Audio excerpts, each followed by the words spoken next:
America's small businesses rely on TikTok to succeed, helping them attract more customers and drive more growth. 74% of businesses on TikTok say it's helped them scale, like Coco Asante, who upgraded to a larger facility and brought on more staff, letting their handcrafted chocolates reach more customers. You can learn more at TikTokeconomicimpact.com.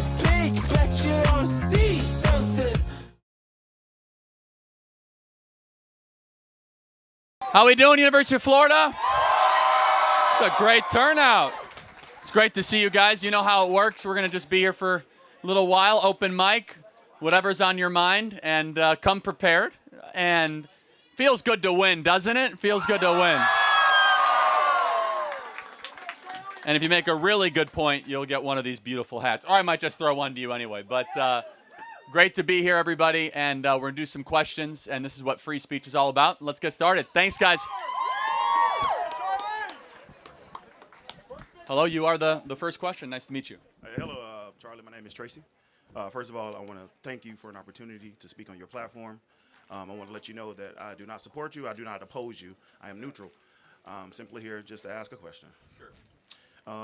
What is your take on white privilege? Define the term. White privilege is a phenomenon where white people benefit from being white.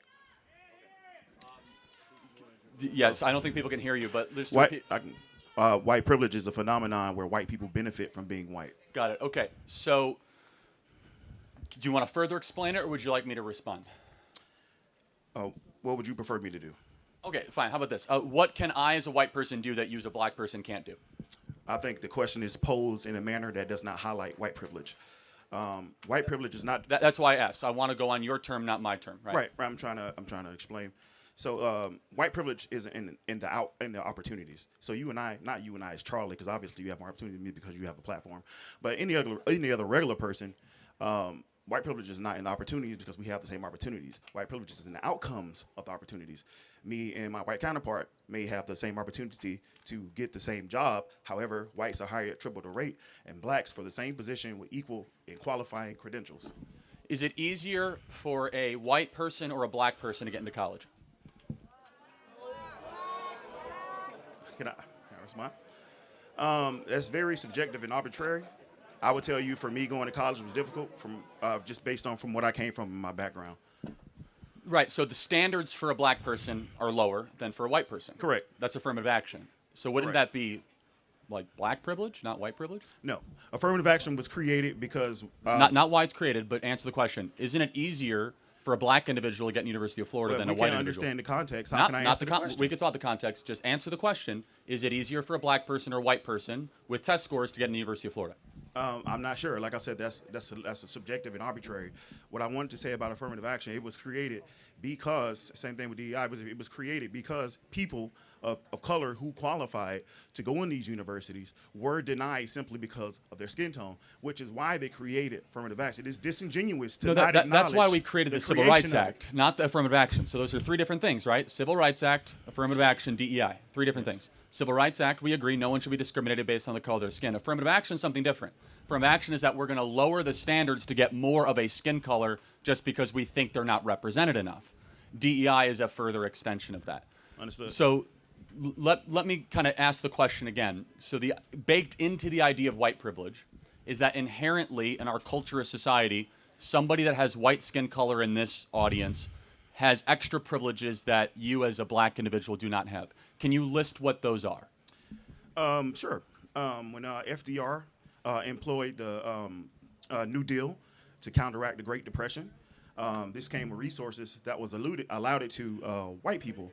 Banks denied 99% of qualified black applicants while also accepting 99% of white applicants. But today in 2025? Okay, today in 2025, as I alluded to you, they've done studies in psychology where white-sounding names receive jobs or callbacks more than black-sounding names. They did the two names. It was a white young lady named Anna Scott, and it was a black young lady named Lakeisha Washington. They both put in 80 job applications. Lakeisha Washington received 9 callbacks and received 75 callbacks out of 80. That's a good point. I actually, that study is debated, but let's pretend it's true. Do you think it's racism or something else? I think that answer is multifaceted.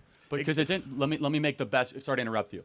If we live under a status of DEI, and people are getting jobs that they're not qualified for, wouldn't then an applicant then assume maybe that an applicant might be there based on DEI, not on merit? It actually creates more racism where it doesn't exist. So DEI is not about going and grabbing some random person of color and saying you therefore are qualified. DEI is about considering other qualified applicants. Well, let's take airline pilots. United Airlines wants 40% all of their airline pilots to be women or people of color. Why does that matter? Number one, because I want a qualified airline pilot, not a person of color airline pilot. Understood. So you agree. But number two, there's only so many airline pilots jobs. So when you say we want 40%, by definition, then you have to discriminate against a certain group to get another group to advance, right? Understood. Because there's not unlimited amounts of spots for airline pilots or air traffic control or surgeons or whatever position. So when you say that we want to have a quota, that then you have to say we're not going to prioritize a certain group. Let me tell you what I believe, and maybe you might actually agree with it, because I think you do. What we believe as conservatives is that skin color really doesn't matter that much. We care about character and merit. We want a country built on what you bring to the table, not how you look. Exactly. And America started out with that based on merit, and theoretically, it was supposed to work. In practice, it did not, which is why you have these different programs of affirmative action, DEI, and the Civil Rights Act, because they were not working. You cannot ignore that these policies were created to counteract racism. A counteract to racism is not racism in itself. Well, I reject the premise, and I will say this. If you do something racist on top of something racist, that doesn't make the second racist action good. Because if you discriminate against white people to say that we're fighting racism, then that's not a good idea. But instead, I think you can agree that when we build a society like college admissions or job applications, we should say no quotas and just merit. You agree? I agree. Then you're against DEI, because DEI says quotas. Yeah, let me finish. I agree to a certain extent. So when you mention about discriminating against whites, of course, I don't agree with that. Well, that is DEI, just so we're clear. Right, and I'm going to say it again. Cool. DEI was created to offset racism. We left it up to majority of white America to include people of color or qualifying credentials. They would not. So my argument is that you're saying it's reverse racism. My argument is that it needed to be there to counteract racism. Sounds like we need to find a different solution for both parties. I have a great solution. Stop talking about race all the time. Yeah. Race doesn't mean anything. Because I look at you not as a black guy, but as a human being made in the image of God, and I want to know what you bring to the table. Are you good at the job? Are you better than your competitor? Because let me just pause for a second. I just want you to hear out what we believe. Is that when you talk about race all the time, you start to resegregate society based on tribes, and you lose this idea of e pluribus unum, all made in the image of God, out of many one. And yes, we have made many mistakes in our past, but we were getting closer as a country in my childhood as being not obsessed with race. We've become more race obsessed over the last 10 years, especially the last 5 years, which is why we're seeing the anti-DEI movement, which actually ends up hurting people of color more than previously. And I guess the biggest question, though, is that why should race matter at all? Shouldn't we just de-emphasize it? What I wanted to first respond to is the notion of stop talking about race. I don't agree with that notion for the simple fact that talking about things bring awareness. Awareness leads to actions. Actions produce change results. I just want to use your logic and flip it on you. Imagine if you had cancer and your doctor was like, let's just stop talking about it. It wouldn't, in the same context that racism wouldn't go away. Got it. Cancer wouldn't go away. Let's accept that premise. Not. Do you think racism is a top 100 problem in America? I think it is. I haven't considered the other 99 to give a thorough. Crime, fathers not being around, obesity, suicide, mental health issues, for sure, anxiety, cost of college, an open border, Russian-Ukrainian war, nuclear proliferation, artificial intelligence, the rise of China. All that's probably more important than racism. So I'm not saying it is or isn't. But however, you're kind of changing the subject. No, I'm not. But I'm to say, use your premise. If I have cancer, that's the most important thing happening to me. Correct. Racism is not a cancer on America. Racism is sin, and we'll never get rid of sin because we are broken, fallen creatures from our Creator, and we rebelled. Right, so but you do not solve issues by not discussing them. If you and your wife I'm not sure if you're married, if you and your wife have a disagreement with communication, and you tell her, hey, let's just stop talking about our problems. Problems do not disappear. I actually don't think it's an issue nearly as much as you do. I think we've made it a bigger issue. I'm not making it a bigger issue. I'm just discussing. This is just my talking point. I'm saying generally. But let's just say, and then I do want to get your definition, though. What is racism? Racism is a form of feeling superiority. It is expressed through discrimination and through the legal system. Oh, fair enough. So we agree that's wrong and it's terrible. So we should get rid of practices that actively discriminate against anybody based on race. Can you be racist against white people? Can I? Or Yes. black people? No, can a black person like yourself be racist against a white person? Absolutely. Okay, good. We agree, and you should be applauded for that because some people on the left think you can't be racist against white people. So Some, not all. Just to speak for black people, That's quite a statement, but sure. well, let me speak for the majority who are of my opinion. So when blacks who, let's say, have disdain for whites, it is not based on racism. It is based in cause and effect. It is normal for anybody to hate a suppressor. It is normal for anybody to hate their rapists. It is normal for anybody to hate their murderers. America went to war with the British Empire for being suppressed and oppressed. So my concluding point is that a lot of the hate that can be perceived from blacks as white is hating oppression, not white people. Because if you substitute our oppression for a Mexican, if a Mexican oppresses us, we therefore hate him as well. If a black man oppresses us, we therefore hate oppression. I think that's a fair point. Let me ask one final question, if that's okay. If you had to decide which is a bigger problem facing black America, racism or a lack of fathers raising black kids, which is a bigger problem? I would say what impact? Repeat the question.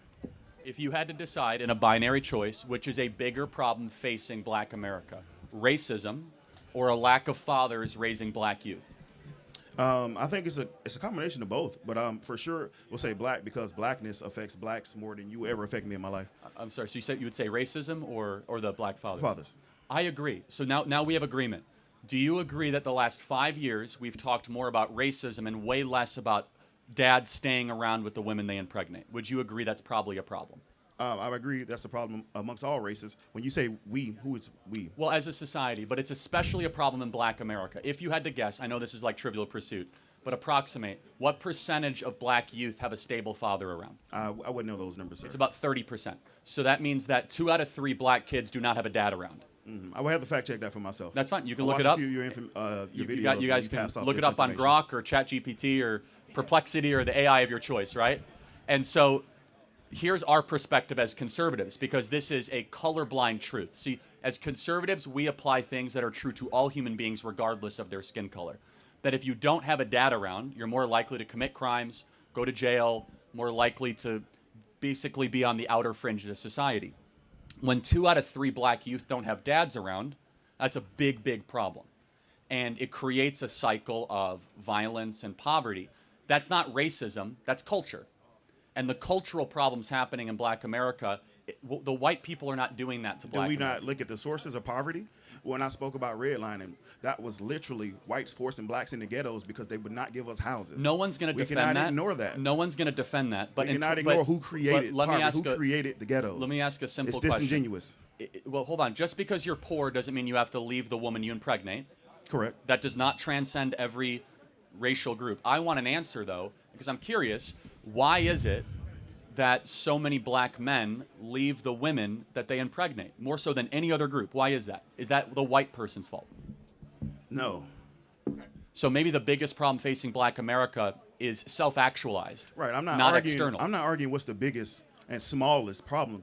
I was just asking you about white privilege, because it exists. For sure. But what I'm arguing is that as a society, we had entire years of corporate apologizing, television advertisements talking about racism in America, and zero attention saying, hey, dudes of all colors, don't impregnate women and abandon them because you're cowards. Why hasn't anybody ever said that? Because that actually would fix the country. What makes you think that hasn't been said amongst the black community? I'm a black father. It's been... Well, thank you. Amazing. Can you point to a single black artist, rapper, or athlete that has said that in the last decade? About specifically saying black fathers should be involved in their children's life? No, saying don't abandon the women you impregnate. Oh, they haven't said it in those words, but they do promote black family ties, which is essentially the same thing. I'm not trying to nitpick, but do you think most rappers promote staying with their family or not staying with the women that they impregnate? The rappers that I listen to, the J. Cole's, the Kendrick Lamars, they preach family values. Okay, I I'm not an expert in American rap, but if American rap is promoting family values, then I guess I'll stand. Not in its full totality. You have different genres of rap. You know, you have gangster rap, conscious rap, hip hop, so forth and so on. But for the artists that I listen to, they absolutely promote those type of values that you promote. I'm glad to hear that. I actually agree with many of your conservative takes. Thank you. I disagree with some as well. That's just because I think for myself. We agree on a lot. We disagree on some. I can say this, that we both want a country based on merit, and I think we should keep that as our ultimate goal and purpose. Thank you so much. I appreciate it. Thank you. Yeah. Thank you. Oh, I just forgot my phone. Yes. I need to get to that classy so I can jump in front of him. Yes. Hey, nice to meet you, Charlie. I'll tell you what, wearing a blazer was a wrong decision today. Man, I am hot. We are in the swamp, right? Yeah, right. I'm actually an instructor in history. I teach at the college level, and I have a lot of my coverage. My main area is World War I and World War II. And I really hate it when I'm teaching those classes and then we have a political discussion and students immediately go to the fascistic, kind of like Hitler comparison. But that's my question that I have for you. At what point do you see the development of what's happening currently right now to Trump's rise to power, his progression to getting his second term, compared to Weimar Germany during the in-war period? Because there's a lot of correlations there, and this isn't propaganda. I can give you list after list after list from an objective point of view, because I'm sure you consider yourself to be an historian. Like I've seen you in videos before doing very well interacting with the literature, and if that's the case in history, if you're asking a question, testing a theory, or filling in a gap, asking that question shouldn't be as controversial as it should be, especially if you're looking from objective means. Okay, fair question. Do you also, and I will answer the question, but do you also correlate President Trump's rise to second power to Winston Churchill's? No, I wouldn't. But they have way more in common than the Weimar Germany one. And you're a historian professor, you know Okay. that, right? Oh. Well, think about it. Donald Trump was put in exile, so was Churchill after the Darnells. You know about the Darnells because you're a professor, right? You do? Okay. Can you tell me about the Darnells?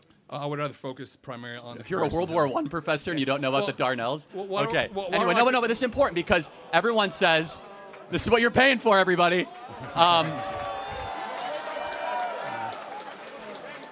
Because it's interesting. They say, well, the similarities between Weimar Germany and Trump, okay, but Churchill and Trump had a lot of similarities in their rise to power. So did Thatcher and Trump. The point being is there's a lot of European examples you can point to. However, I will concretely answer the question. Okay. They have huge things that they disagree on and that there were big differences. Was Hitler pro-free speech or anti-free speech?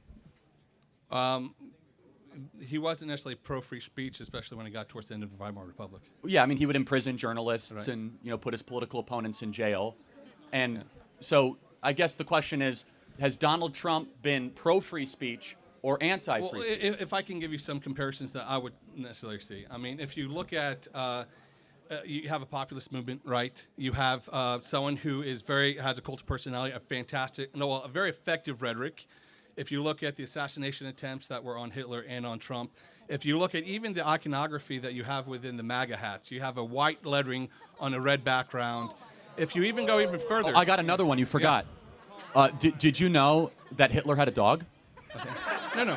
So the very nature of history is seeing a level of comparison of analysis. Once again, I'm not. Oh my goodness! Hitler was also a vegetarian, so vegetarians are also likely to kill their whole population. If I could give you another example, and because after my question, I would like to ask you a This is such a scenario. sloppy analysis, and you know it. No, because I'm trying to step piece at a time to ask you, because the question isn't a definitive. You're trying to build an argument, which is the very nature of it. And to sit down and observe and ask these questions, because it tends to get to the right that there's this accusation that certain comparisons aren't allowed on the left. And so I'm asking you, like, in a high level of integrity, do you see these comparisons? Not to call Trump Hitler. That's not what I'm trying to do. What I'm trying to ask is, if you're sitting down paying attention, at what point would you say maybe you're starting to exceed the level of someone who's trying to act as a liberator to getting to the point of the despot? Well, first of all, I think the entire premise is wrong. You cannot draw a linear connection with every figure of history to the moment of time. First of all, that's just an incredibly sloppy way of looking at things, because then everything becomes Nazi Germany and everything is Hitlerian. For example, people are like, oh, Joe Biden is acting like Hitler, which, by the way, he acted far more as an autocrat than Donald Trump ever would, locking his political opponents in jail. 1 second. Instead, you have to look at every moment in time, its own context, and its own perspective. And I would say, there's a lot more depth and richness of history than just what happened during the horrors of World War II. As I mentioned, Churchill's rise to power, Thatcher's rise to power, the Elizabethan period. I think that Donald Trump is much more like Justinian's reign or Marcus Aurelius than anything that you could connect to Donald Trump, connect to Adolf Hitler. But at what point, that's a hypothetical, and I refuse to answer hypotheticals, but I would have to throw it back at you. It's not a hypothetical, it's a factual comparison. No, you asked a hypothetical. You asked me, hypothetically, at what point would I draw a line? That is a hypothetical by definition, Professor. Well, a progression towards a conclusion of the evidence that's presented. But I reject answering hypotheticals. I'm trying to bring up the factual information in order to get to a conclusion. Instead, allow me to have you answer a very specific question. Okay. Would you agree that there are creeping similarities between the Democrat Party's seizure against free speech, their criminalization of political opponents, to communist totalitarian dictatorships of the 20th century? Two people can play this game. I would make a comparison to the Biden's presidency as the old regime that fell apart before you had the rise of the populist figure that was there.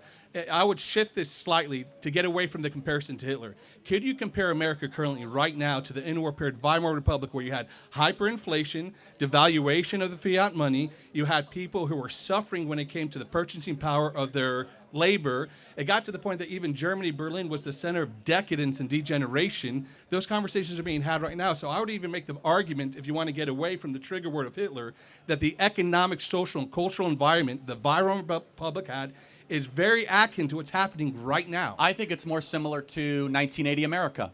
We had a terrible, inept president by the name of Jimmy Carter or Joe Biden that sleptwalk America into weakness and wokeness, and a figure like Ronald Reagan or Donald Trump revitalized our country. I don't have to look to the Weimar Republic. We have 1980 to point to. That's a way better example than. And by the way, there's like 15 things wrong with your argument. Number one, Adolf Hitler It's not an argument; it's a question. It sounds like an argument, but fine. You're constructing it into an argument. The embedded argument within your question is what's wrong with your contention. The question was: is there comparable nature to now in Weimar Germany? I'll make one more thing that would change. Sparingly and I would remove from the 1980s. If I could shift it from the 1980s, why it's not the same. Can I because just of similarities. Can I answer the differences? Because the similarities are one thing. I want to give you one more difference. One more similarity between interwar period and now. When it came to Hitler's rise in power, you had the first constitutional republic in Weimar Germany, in which he later superseded with certain racial laws, certain citizen laws. There was a creation of an identifiable other in order to consolidate and coagulate the populist movement. Okay? Is that not happening right now with the same narrative that's happening with illegal immigrants?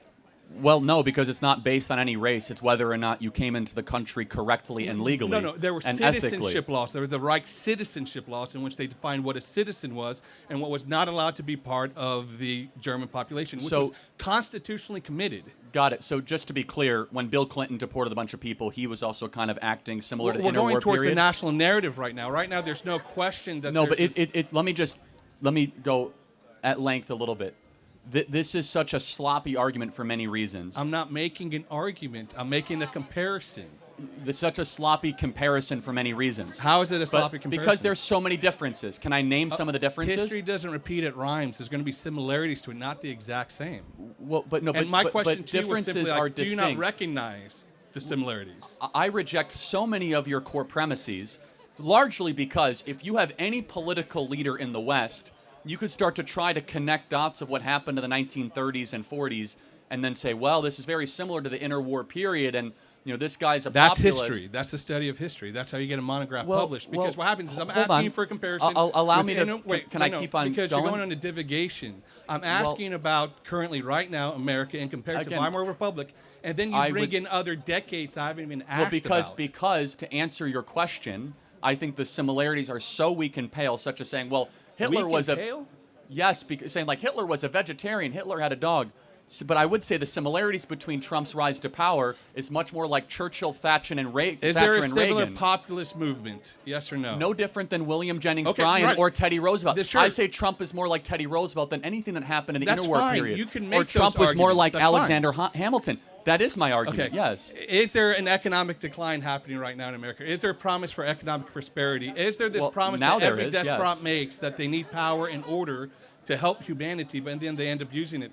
I mean, there's been, who was it, Anthony Ogle, one of the congressmen that through the idea of changing the Constitution to have a third term? Well, I mean, but- doesn't that concern you for a second? Allow me to, but just what kind of despot is Donald Trump? How many? Not yet. Hold the on. question Help is me the out. reason why you I observe got is to that 5 point. words in. You shouldn't do this to your kids in class, by the way. You should let them get Ask their arguments questions? out. No, Ask questions. Interrupt them. Interrupt them if they're Because paying you're you to not be answering here. my Okay. question. But allow me to finish my argument, Okay. if I can, which is without interruption. Which is this, which is that if President Trump was really a despot, you want to interrupt me so bad, I'm holding back for you. I'm or, trying or, to be considerate. or was Yeah. going to be a despot, what kind of a despot allows his opponents to criticize him, allows open and robust free speech, and allows the continuation of the true fulfillment of liberal democracy? What kind of a despot does that? It gets to the core of my first question. At what point does it go from liberator to despotism? That's my question. And the whole point of making the comparison is to provide that critical lens of interpretation of at what point would you go from celebrating Trump to being concerned that it's going too far. Can I give you a scenario which kind of solidifies this for me? Let's say all of a sudden you have a knock on your door at 2 in the morning. There's a family there, a mother, father, and 2 kids. They're illegal immigrants, and they're asking you to hide them because ICE is coming to get them. What's your response to that? I hand them over to ICE. Okay, you would hand them over to ICE. Okay, right. How is that not different from the exact same narrative that was constructed during First Hitler's of all, reign of removing First of all, Jews from Germany? shame on you for comparing deportation efforts to It Auschwitz started with and deportation. the extermination It efforts. started Shame with on- deportation. That is such a ridiculous. no. Not everything is No. the Holocaust. Not everything is Auschwitz. Let me No. tell you the core difference. You're Number the one who one, brought in the Holocaust Number here, one, I did not. Number one. I did not bring in that extreme. You're the one who's talking you- the extremes. I'm trying No, to have... you did bring No. up the extreme. No. You said how is it different? Who brought it up? Me or him? No. I was mentioning deportations. The Jews were deported first. Allow me to tell you how it is different. They broke the law to come here, and we are enforcing the law. The Jews broke the citizen laws before they were deported as well. Hold on. They were constitutionally committed there. These laws have been on the books for well over 150 years that you cannot illegally enter the the United Constitution States. can be amended and shifted. In Weimar Germany, they created new, ridiculous, arbitrary, evil laws to go after another. They were still There the are laws not- of the time. These are old laws that are reapplied to our times. I wanted to ask one final question Sure. because I know you have to get to class. Yeah, I do. And you are a professor, right? What is a woman?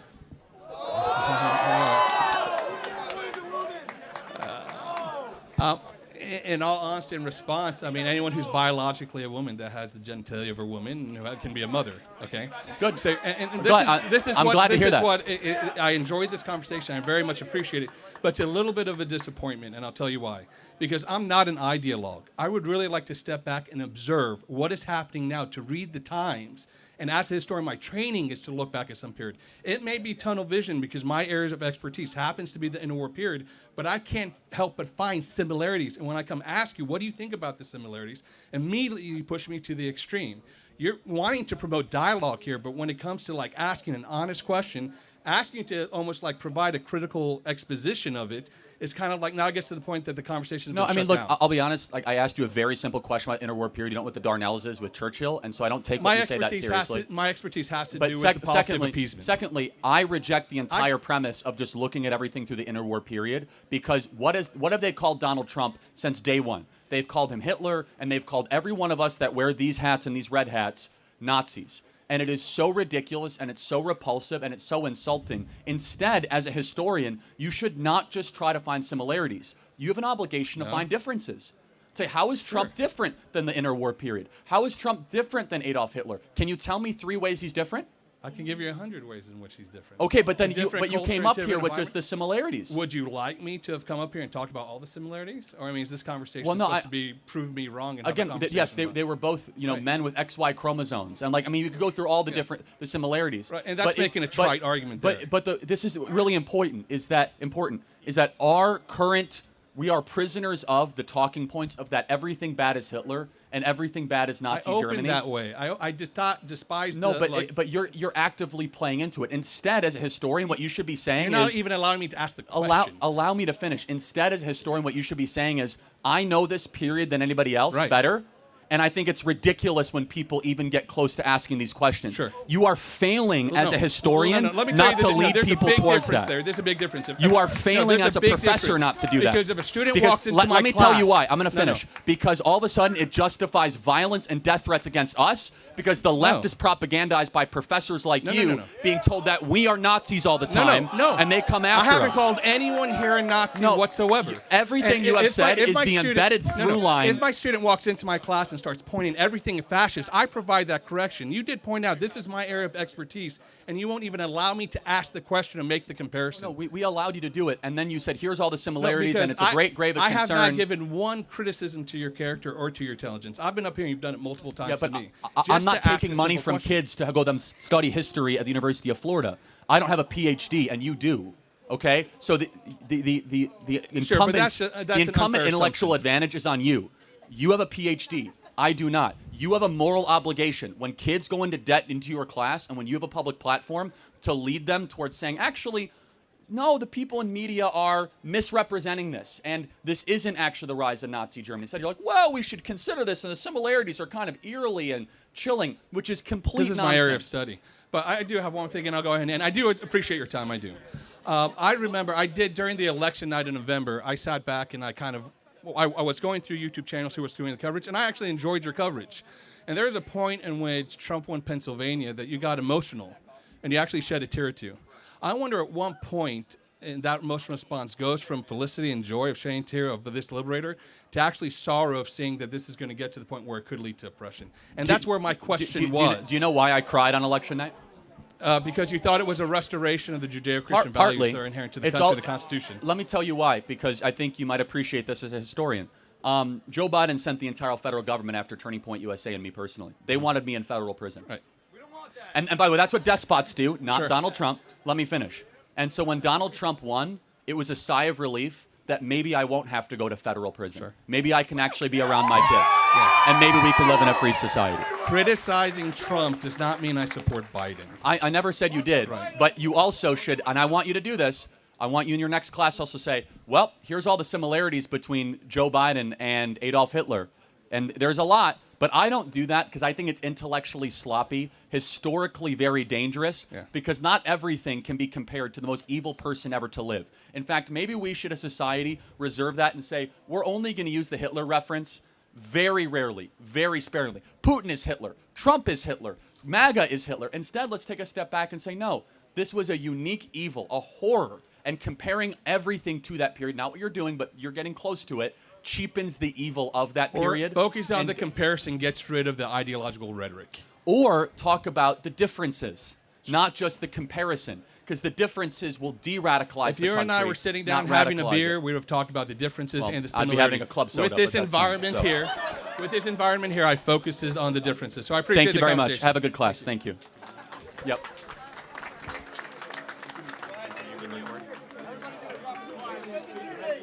Okay, thank you.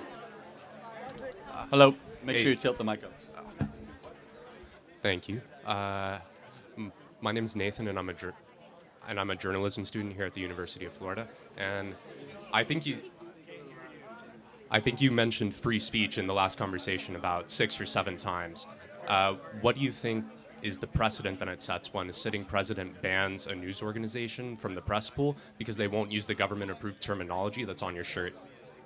It's perfectly acceptable. The same way that Joe Biden banned a lot of conservative media from the reporting room. I mean, Joe Biden didn't ban any conservative Breitbart, One America's News Network, Real America's Voice. There were a lot of press passes that were denied under the prior administration under Joe Biden. Joe Biden did not have control over the White House press pool. That's an independent organization that has functioned for the last 50 years. Well, if that's correct, why did the judge side with Trump? Excuse me? So AP sued Trump. Yeah. And lost because Trump actually does have jurisdiction over the White House press pool. Trump does not have jurisdiction over the White House press pool. The judge ruled that it wasn't an immediate emergency. Okay, but let me ask you, I think it's an interesting question. I believe the judge did say that it was very concerning. If Trump does not have power over who's allowed on White House grounds, who does? An independent organization that's separate from politics, because I think it's very concerning when the government gets to choose who covers them. No, I think that's an interesting question. So, constitutionally, what you're saying is that an independent organization should be allowed to say who could set foot on government turf. Yes. How is that constitutional? Well, I mean, it's not part of the press has never been part of the Constitution. Well, no, it's actually in the First Amendment. But like, No, the First Amendment says that Congress shall pass no law abridging the freedom of the press. No, I know, correct. But Article 2 of the Constitution, it says all power shall be vested in a president. So doesn't the president have the ability, the power, if he so chooses, of who comes on Article 2 ground and who does not? So the president should not have control over who covers him. I mean, would you Oh, they can support? still cover him outside of White House grounds. Would you support Joe Biden banning Fox News from the White House press pool? Would I support it? No, I'd be outraged about it, obviously. So But- do you understand but the he has outrage when the AP But is he has banned? the power to do it. Outrage and power are two different things. So Absolutely. You're making a constitutional argument and then a moral argument. I can get to the moral one. Does Trump have the power to do it? Yes. Okay, we agree. So he's not doing anything illegal. I would not say he's doing Okay, anything we illegal. agree. Now, is he doing anything wrong? Well, the Associated Press is deciding not to call what was once called the Gulf of Mexico the Gulf of America. That is not living in factual or journalistic reality. That's them saying that we're going to name whatever we want to name whatever we want. Why should they continue to get a White House press pass when they do that? So they're an international organization and they have international standards. The Associated Press doesn't just do news for the US, and nobody else calls the Gulf of Mexico the Gulf of America. And I think the more pressing issue is you have somebody choosing the terminology that a news organization can use. Well, okay, I can kind of see where you're coming at, but I would say more pressingly, though, I think that's the most pressing. the president does have the authority to rename gulfs, rivers, mountains legally. Yeah, he could name Mount Rushmore Mount Trump. Yeah, he could. Yeah. Well, just wait, it might happen. So, but I guess more concretely, how is it an attack on the press to say that you're not allowed on White House grounds if you don't comply with our standards? It's just a matter of standards. Because it fosters a culture of retaliation if you don't use the government-approved terminology. Okay. So? So? Yeah. Like, for example, if they call him President John, not President Trump, how should that be treated? They should be allowed to call him whatever they want. It's the press. Yes, and then the president should be able to act on whatever he wants in response to that. The guard on the press is not the president. The guard on the press is the people. Hold on a second. We live in a This is free important. market, no? The president, the same way Congress allows what press to come on Capitol Hill and whatever, the president can choose, I don't want you in the White House press pool anymore. They could still write blogs and articles that nobody reads down the street. But to invite them onto White House grounds is a privilege, not a right. To come onto White House grounds is something that can be taken away from you by bad behavior, reckless behavior, by doing things that are inaccurate or unfactual. Specifically not using government-approved terminology. I mean, but what terminology are they using? One that is not correct. I mean, we're talking past each other in some ways, but I am curious, though. How is it, would you say that we have a freer press under Trump or a freer press under Joe Biden? I honestly couldn't answer that question. Okay, fair enough. Thank you for your time. Appreciate it. All right. Thank you. Disagreements, welcome. We're only gotten the 3 questions so far. Yes, ma'am. Hi. Around the U.S., currently, a lot of states have been raising bills to legalize recreational marijuana use for adults over the age of 21. So in Florida, we had Amendment 3, but it did not pass this election cycle. I was just wondering what your opinion would be on that. I lose the audience every time on this, but I don't care. I'm very much against the use of marijuana, both personally and legally, and I'm happy to debate it if you guys want. So the best argument, and I'm booing and people are cooing. It's fine. I'll try to prove you wrong.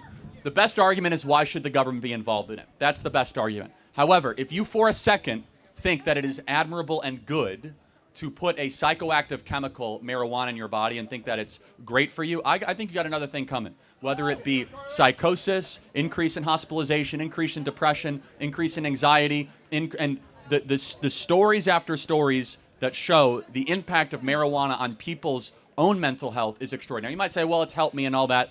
Maybe. Well, I mean, that's to be debated. But let's challenge the legalization advocates. Advocates for the legalization of marijuana have made promises throughout the years. Legalize weed and you'll get these things. They say less kids will use it because it will be legalized. They say the cartels will be weakened if it gets legalized. And number 3, that we will be able to go after harder drugs and that generally drug use will go down. And then finally, crime will go down. In every state where it's legalized, we have seen more kids use marijuana, not less kids use marijuana. The cartels are richer and stronger and more profitable than ever before. Drug use across the country has gone up, and it has not resulted in safer marijuana being consumed. The black market is actually stronger than ever. So almost every single lie, and crime is also going up. And by the way, I think I smell weed right now. It's disgusting. And almost every single lie they've told us has been proven incorrect. And I will ask a more broad question, which is, and people say, well, what about alcohol? Okay, well, first of all, I don't drink, so I'm not like the biggest defender of alcohol. And before you guys talk about how great alcohol is, how many of you have a father, an uncle that has done something violent or regrettable after they drank alcohol? It is the #1 driver of domestic abuse. It's the #1 killer of our kids with DUIs. Alcohol is, I'm not saying it should be illegal, but maybe we should stop glamorizing drinking all the time and talk about how bad it is for humanity and bad for our bodies. So here's my general position. We should be talking about less substances, not more substances. That if you think you need a substance to get through the day, I think you're incorrect. And we already have, and this is my final point, the most drug addicted, suicidal, alcohol addicted, anxious generation in the history of the country. And we're saying here, go take more substances to solve that. Maybe we should go back to a country where our kids were not necessarily inundated with drug paraphernalia all the time. And yes, of course, it was around the 60s, 70s, or 80s. It's much more potent, much stronger than it is today. I think it's made us a sicker, less happy, more depressed country. So would you be for repealing the 21st Amendment? Which is the alcohol? Yes. Not necessarily. No one would agree with me because I'm not a dictator. But I would say that there's a good argument that alcohol has done incredible damage to this country. Again, I'm a personal liberty guy generally. But before we say, oh, you're against prohibition, why did we pass prohibition in the first place? We passed prohibition in the first place because there were millions of praying wives that wanted to get their husbands off of the cycle of addiction. And everyone in this audience knows someone that alcohol has destroyed their life. Everyone. And we kind of don't talk about it and we don't look at it, but it's one of America's greatest problems right now is alcohol addiction. It makes us more violent. It makes us worse spouses. It makes us worse parents. It might make college more fun, but long term, it has incredible health outcomes. But no, I wouldn't repeal it. The people wouldn't want it. But I would. It's also two different things. One is making something illegal that is currently legal, where marijuana is making something legal that is currently illegal. So they're two separate topics. And I, for one, do not want to see more kids get into a cycle of unnecessary substance addiction when we're already so addicted as a country. Thank you so much. Thank you. Appreciate it. Yeah. You want a hat? Oh, you got a hat. Thank you, ma'am. Sorry, I'm a little short. All right. First of all, great to meet you. Thank you so much for being here, supporting us. So you're extremely outspoken about your belief that collegiate education is a scam. As a recent UF grad and current grad student at the College of Ed, I 100% agree with it in theory, but I find it's a difficult belief to stick to in practice. So many of the, quote, entry-level jobs that I've been looking to pursue require not only a bachelor's or master's degree, but also several years of experience. Just to get a foot in the door. So my question is, realistically, how long do you think it would take to actually shift this job market away from these degree requirements? And what would that transition realistically look like? How can we get involved? Phenomenal question. What do you want to do with your life, and what are you studying? Yeah, so I'm studying education sciences, currently going through a degree in curriculum and instruction master's program. I hope to be an instructional designer, so module-based learning, that kind of stuff. So a couple things.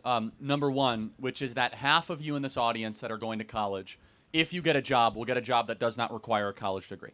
Okay. So it just shows to show that half of you are kind of here just for, I don't know, an okay football team. Sorry, Anthony. And Go Gators! Hey, I've been cheering for you guys for years, but post Urban Meyer, you guys can't get out of your own way. So we're a basketball school right now. I will say, I always cheer University of Florida against Florida State. Always. So I always do. So I won the audience on that one. So there you go. Yeah, exactly. Thank you. But so there's so much changing in education right now. Here's where I think the reckoning is going to come. Yeah. With the proliferation of artificial intelligence, it's becoming far less necessary to just sit through college and get a diploma and get a degree. In practice, you're right, because they still need the certification. They still need the kind of stamp of approval. Right. But it's correct. A lot of kids are being scammed and unnecessarily told they have to go to college. Yeah, that's what I'm running into right now, though. So as I go to pursue all these opportunities, not only the bachelor's, the master's degree, just 5 years of experience for an entry-level job, I was just wondering, like you were saying, how long do you think it would take? Like, would my kids be able to live in a world where... I think so. I think that within 10 years, college rates are going to go down dramatically. I think a lot of these places are going to become museums of their Okay. former selves. Yeah. And I think that we're going to get to a place where it's highly specialized, highly compartmentalized, which will be great. Less debt, less time unnecessary. And here's the thing. I think that there's so much untapped entrepreneurial potential amongst all of you. I think all of you guys have the ability to start businesses and take risks, and going to college makes it a lot harder to do that. Yeah, so if we all dropped out today, maybe there wouldn't be a change. I'm not but- saying to do that, but Right. I'm saying, though, that you're not getting the best value proposition for being Yeah. in college. All right, well, I appreciate it. Thank you. You want a hat? Yeah. Thank you. Yes. And any disagreements, you guys can come up. Yeah. Thanks. Hi, Charlie. My name is Joe. So there's been a lot of talk with the Doge funding situation with USAID. And almost all the discourse has been surrounding just sort of these like top line, very surface level line items, like, transgender music festivals in Guatemala, things like that, right? And I think that this discourse, while there's definitely some degree of waste, fraud, and abuse, misses the real purpose of USAID, which is to expand and exert U.S. soft power influence to secure American interests. And so when we focus on just the title, we're not really having any greater depth of understanding of the nature of this operation. And maybe it's deranged, but I worry we throw the baby out with the bathwater by shutting the whole thing down. And, there's definitely flaws, but it helped secure American interests. What do you think? It's a smart question. I agree with a lot of it. I don't need to go through all the waste because you acknowledge it's silly stuff. I want to first say this, that USAID was started by an executive order by JFK. But what you're talking about exerting soft power will continue, just now under the State Department. So, of course, there are some... It makes sense, for example, if there is a country that we want to try and move closer towards American interests. Let's use a country like Vietnam. Vietnam is constantly under threat by the Chinese Communist Party.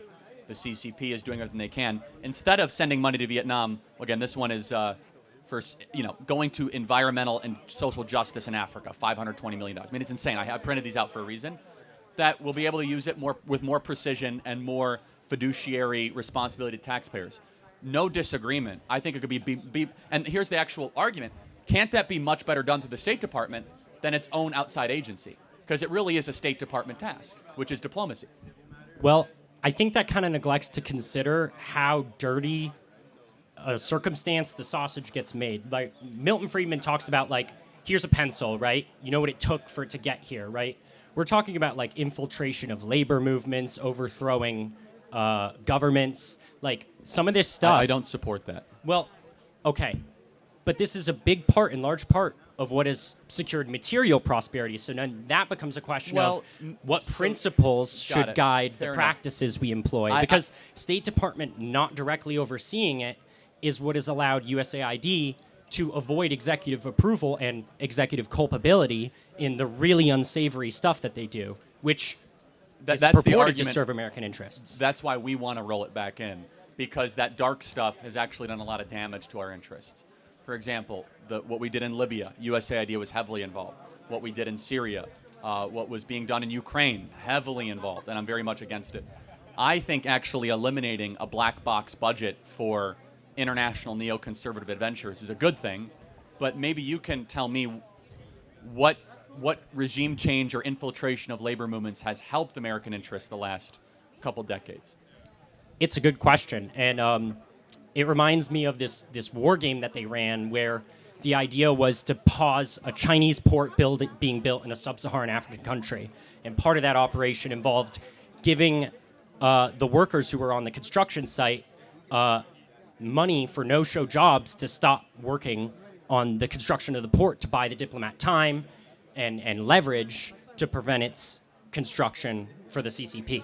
So this is stuff that's like necessarily below the table because it's subversive, and there was also a racial animus element of dividing them from the Chinese businessmen. But Sure. my So- point is, this stuff is gross, but it also is a part of grand strategy that's existed for I don't centuries. It's a smart point. I don't want to take too much time on it. Number one, then why the heck does the CIA have a budget? Because they also have hundreds of billions of dollars that we don't track. So that's more of an intel agency thing.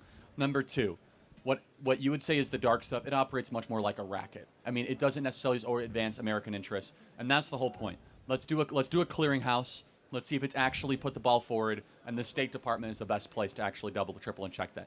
And when you go, I mean, I don't want to go through this, it's so insane, but I mean, $42 million for behavior change in Uganda. I mean, it's like, it's just for a John Hopkins to research social and behavior change in Uganda. I mean, no one should have to pay taxes towards stuff like that. So, Sure. Okay. Last point. So then, what it really comes down to is, what should the principles be which dictate U.S. America foreign first. policy? What benefits the homeland? What benefits our people? Not just incursions abroad. That's the principle. Which of us, though? Because a lot of this, it's tied up with the Chamber of Commerce, American business interests, and US these are sort of citizens. transient, multinational, I not agree. really. So the people, we the citizenry. So what benefits the everyday middle class American? Okay. All right. Thank you. Smart question. I Thank you. appreciate it. Thank you. Disagreements, welcome. Anybody can kind of up. Yeah. Yeah, this is kind of continuation of what you said last week in USF, because my son was in your talk last week. Okay, the thing is, I mean, you mentioned Tiananmen Square in your last talk. I wasn't there. I want to know your perception on the Tiananmen Square, because I'm from China.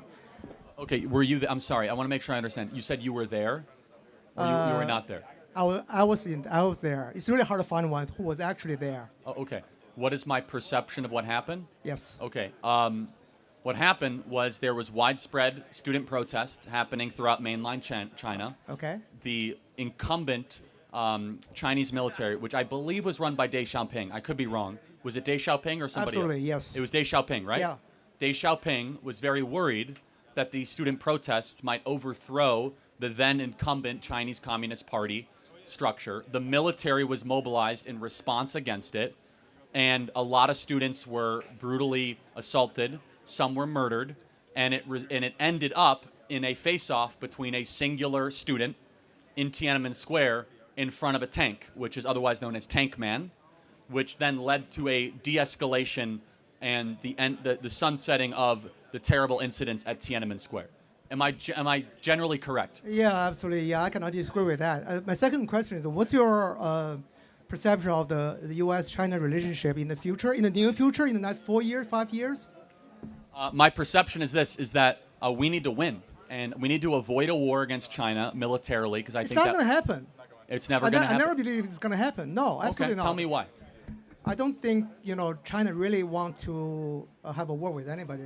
That's my perception. I know a lot of Chinese don't agree with me, but my perception, based on what happened in the last 35 years, I don't think they're going to start a war against Taiwan or even any country. You might be right. I don't know the answer, but I think we have to avoid that. Absolutely. But I think that the Chinese Communist Party has proven through their lying of COVID, their hacking of our cyber grid, through the hacking of our critical infrastructure, that they are not an ally of the United States, and that we need to win. We need to win economically, we need to win culturally, and that we need to say no more outsized Chinese Communist Party influence in America. But let me say one final thing, is that we, as Americans, need to stand on the side of Lao Beijing, which is the people of China.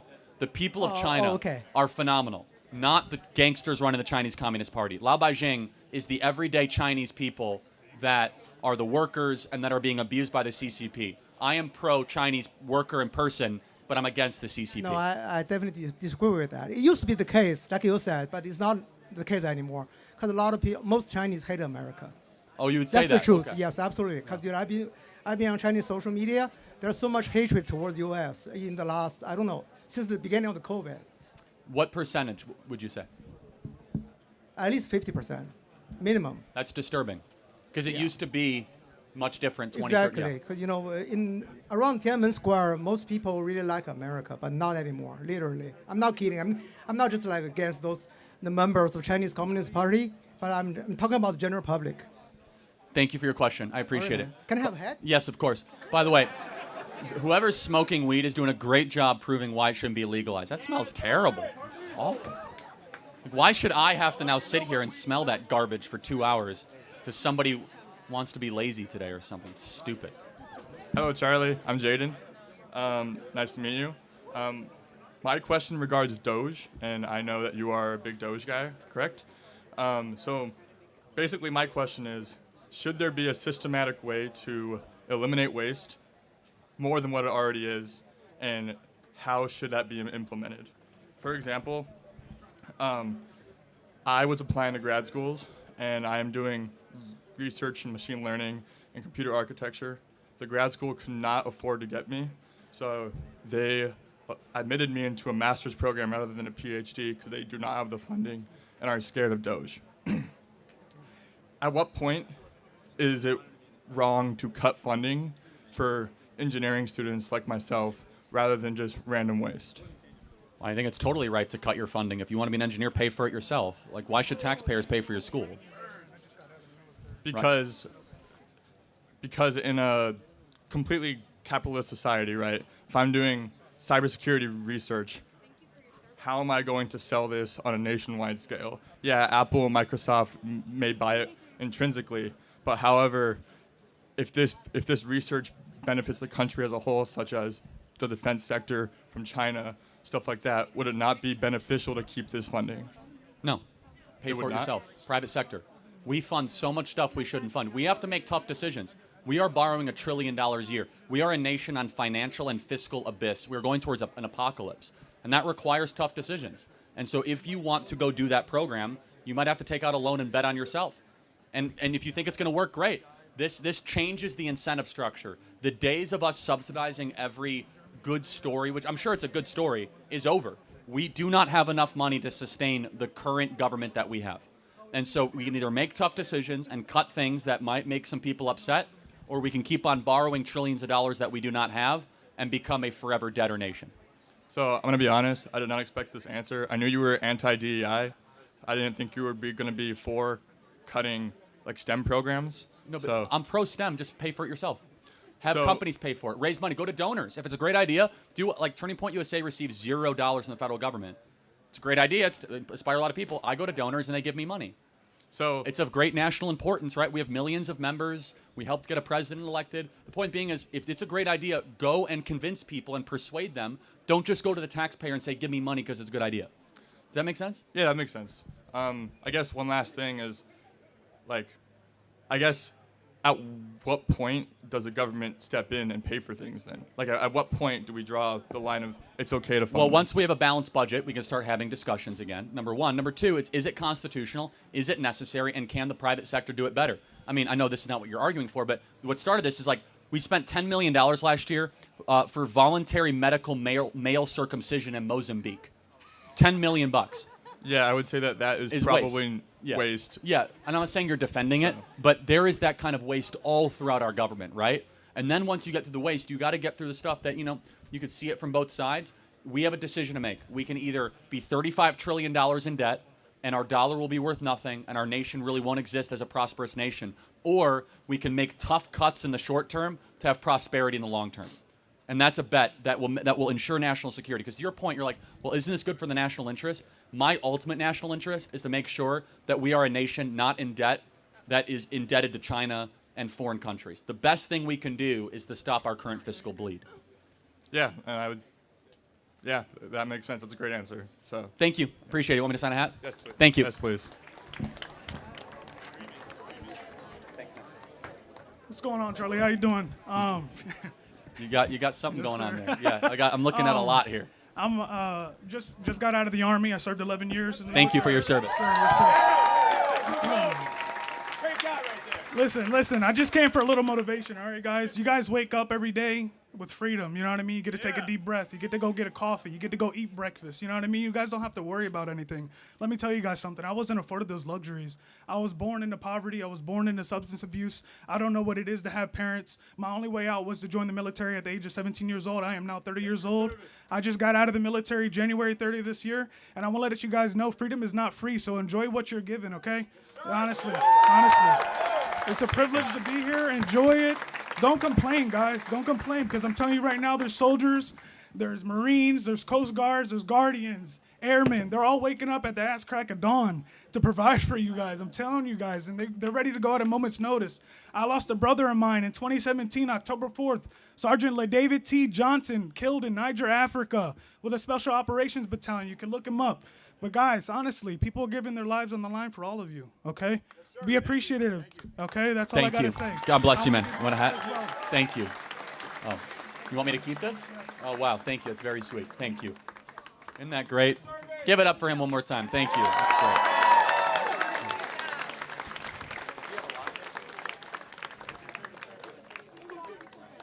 I want to see him afterwards. Yeah, thank you. Hi, Charlie. Great to meet you. Thank you for letting me speak in your platform. First of all, I really disagree with you in a lot of things. Be respectful, guys. It's fine. Yeah. Part of what makes America a great country. It does. It does. America's a great country, but I don't like your T-shirt. And I'm gonna get started by saying I'm an immigrant, and well, I don't understand why you would want to deport all some of my friends and family who have been working hard in this country, and that they're being persecuted right now. So I don't get the whole process of it, and it feels like I'm being discriminated against, even though I'm here through legal means. But just can you please give me an answer for that? And before that, if let's say if I would come up here and say I'm an illegal immigrant and I'm here trying to debate you, would you call ICE? I mean, Tom Homan would probably see the video, and you'd probably go back to your true country. Okay. Yeah. I mean, that's how it works, right? But let me just ask you a question. What is the fair way a country, in your ideal, you're king. What's your name? Sorry. I'm Claudio, sir. Yeah, Claudio. And this is just a thought exercise, but it's very revealing. You are king, and you find out that there are 30 million uninvited people in your country. What do you do with them? Oh, in this case, I try to find the most humane way of sending them back to our country. But first of all, I want to say that's what we're doing. Wait, let me just say something. That's what we're doing. Let me just say King something. Claudio. Yeah. Long live the king. I'm not a dictator at all. But of course not. I'm saying it's a helpful thought exercise. I get it. And all I'm saying is you were talking about in the past couple of people that came up here America first, trying to get the best for our country and increasing the productivity and getting us to be the best country possible, which I agree. I love this country, but a lot of this country is built on illegal immigrant labor, and it's definitely a bad means, but it's been a good result somehow. I'm sure you know people, you have friends from home that own businesses that employ these types of people that are very productive and very, very honest and just hardworking, trying to get a better life. And a lot of those people are very close to me, so it's just a very heartbreaking situation for me, but I understand. Okay, yeah, but I mean, and you gave the answer if you were in charge. I guess this is another important question. What should the punishment be then if you break into somebody else's country uninvited and stay there without welcome? Well, I don't know what the punishment should be. I'm not a lawyer. No, that's okay. I'm just asking. Totally. Yeah. Here's our position. Is that it is against federal law to come into America, right? True. It's USC code, I think, 1528, which is you're not allowed to come into the country without invite. So that's against the law. So if we can do one of two things, and there's very little in the middle. There's some nuance, but we can say we are not going to enforce the law because, we're just going to say that doesn't matter. Or we could say, look, the law is blind, and when you break the law, it must apply to all people. Now, I think you're a little different because I don't want you to loop in. So what country did you emigrate from? Are you going to discriminate against me? No, I'm actually not. I'm going to do the opposite, actually. Yeah. What I'm curious. I'm Mexican. Okay, fine. But you came here legally, correct? I did, sir. Okay, great. Well, if I didn't, you'd be calling the police when you... No, but it's not a racial thing. If you were Polish and you overstayed a visa, then you should be... But hold on. You followed the rules. So you're exempt. Mm-hmm. The people that you know didn't follow the rules. True. So I divide America not into Mexican and white and Hispanic and white, into rule follower and rule breaker. Yeah. And so when someone breaks our rules, there must be justice done. Yeah. There must be a punishment.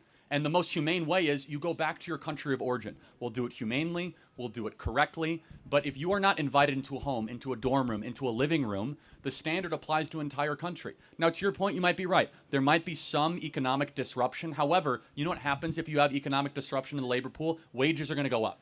And you guys are going to see your wages go up. Yeah, but who is going to occupy those jobs? So this is a little bit insulting. I don't think you mean it this way. That illegal immigrants are nothing more than just kind of like these are my people. So how could I be insulting them? I'm even defending. I don't think you mean it this way. Yeah. But broadly, when we talk about immigration, there's a talking about like, well, who's gonna pick your grapefruits and like who's gonna serve you Chipotle? You've probably heard this before, right? Yeah, I have. Yeah. Yeah. Who's gonna clean your hotel room? It's us. Yeah. But hold on, embedded in that is kind of a really derogatory. That's like they're kind of just like a permanent serf class here to serve us. I think that's like really creepy and weird. Actually, these are human beings. They're more than just kind of economic utility. Yeah, no, but like in the history of the U.S., like we first had like the Italian and Polish immigrants, and they first served those jobs, and then they became like economically sufficient, and they were welcomed. True, and it was a different time in history, like of course. But I suppose the broader question is one of justice, which is that to what should a country do when your sovereignty has been so massively violated for a long period of time? And a country seeks to be a country, becomes something else. It becomes a colony, or it becomes just kind of a random area if a country does not have loyalty to its own people. And if it has loyalty to foreigners or to an oligarchy, it ceases to be a country. So it's not the most popular argument. Well, actually, the American people voted for it, and it sounds cruel, but it's very simple. It's like, look, this is not against any of you personally, but you have to have the law be the first and last ushering of what a government does in this situation. And by the way, what I was saying about you, I'm getting back to you. You deserve to be applauded because you guys followed the rules. And it's not fair to people like you who followed the rules to all of a sudden have line cutters. Here's the equivalent. You guys waited in line like two and a half hours to go get a meal at a restaurant, and someone shows up and just cuts in line. What was the first thing you would say? That's not fair.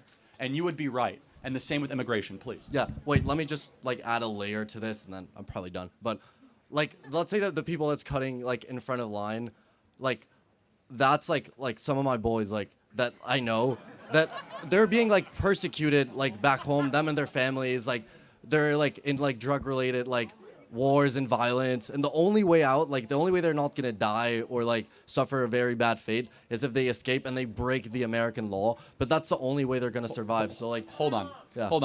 Two thoughts on this. Number one, if that is correct, we have a special asylum status that they could seek legally at a port of entry, that they could go through a whole process. Yeah, but if they're being persecuted, don't they not deserve, but wouldn't it be justified to cut the line? No. Okay. Secondly, well, it might be justified in their mind, but it's not justified in the rule administrator's mind to make exception for it. But let me make a more important point, though. If we all of a sudden say that if you have a lot of gang violence and issues, I mean, like we have a lot of gang violence and issues. Like, what are we talking about here? True. Like, we're a more dangerous country than half of the Central American countries. We're far more dangerous than El Salvador. And we could make an example. If that is the criteria, like all of South America should be allowed into America. Basically, I mean, the idea is that at some point you have almost no standard whatsoever, and instead, here's my perspective. We should empower those people to go fix their own country. We should empower them to go make El Salvador great again, which is a great country now. Okay. Nicaragua, Honduras. Yes, please, final thought. So wouldn't like a good way to start is like trying to lower the demand for drugs in America, because a lot of the drugs that are like being produced and being fought over in South America are going to be supplied to the U.S. for American consumers. Yeah, so how would you recommend lowering demand? I have no idea. Like, what would you do? Or like, I don't know. I mean, demand and supply are two different issues, right? True. I mean, the first part of demand is that way too many people get into, and I talked to my earlier point, they get into a thought pattern that substances are going to bring me flourishing, which I think is wrong.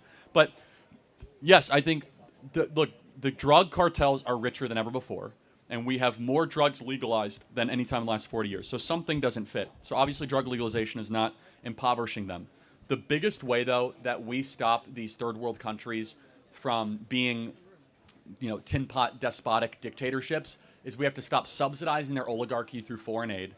And then, yes, you're right, the Chinese Communist Party is pumping tons of money into these countries. But finally, and I know this sounds a little bit cruel, is that I care far more about the suffering of Americans than the suffering of other people's countries first. I would too, yeah. And you have to. Yeah. You have to look after your own people. You have to draw the line. And it's the old adage, right, guys? if your plane is going down, what do they tell you to do first? You put your mask on first, and then the mask on the person that might not be able to put a mask on, an infant or someone that might be infirmed. It's the same way as a country. We need to put our own oxygen mask on first, and then we can worry about helping other people. Thank you so much. I appreciate it. Thank you. Can I get a hat? Thank you. King Claudio, everybody. Okay, so hi, big fan of yours. So, if I may, I just want to confirm something real quick. So I have this text. It says Charlie will be there at 12 p.m. to take any and all questions, right? So no matter how much we disagree, you'll take my question, correct? To an extent, I mean, yes, I have the right to cut you off and go to the next question. That is true, correct. But I mean, you're here now, so I am here now. Let's see what you got. Okay, so this is a bit of an unusual question. I'm like 70% sure you haven't been asked this. It's like a hypothetical like thought experiment. So there's these two girls, right? One of them. He's heading towards a big troll, so go ahead. One of them has 12 tits, right? Just like a rat. Got it. Thank you very much. Thank you. All right. Thank you. That wasn't even well delivered, man. Thank you. I could see it from a mile away. Am I allowed to film this? Yeah, of course. Can you film it for me? What's your name? Nice to meet you. Hello, my name's Nduka Baduga. I know that's a mouthful, right? I love that. I'm Nigerian. I'm Igbo. My dad came here. My dad came here in the 1980s. He was a survivor of the Nigerian Civil War, and there was a massive genocide against my tribe or ethnicity in Nigeria. Are you in the Muslim or the Christian? I'm the Christian. Yeah, which was totally persecuted by radical Islam. So God bless you. Thank you. Yeah. Yeah. So I have one question. So I do agree with you because I was here originally to ask you about your opinion about aid to foreign countries and stuff like that in Africa, et cetera, because my argument originally was that yes, the United States gives aid to Africa, but that doesn't help.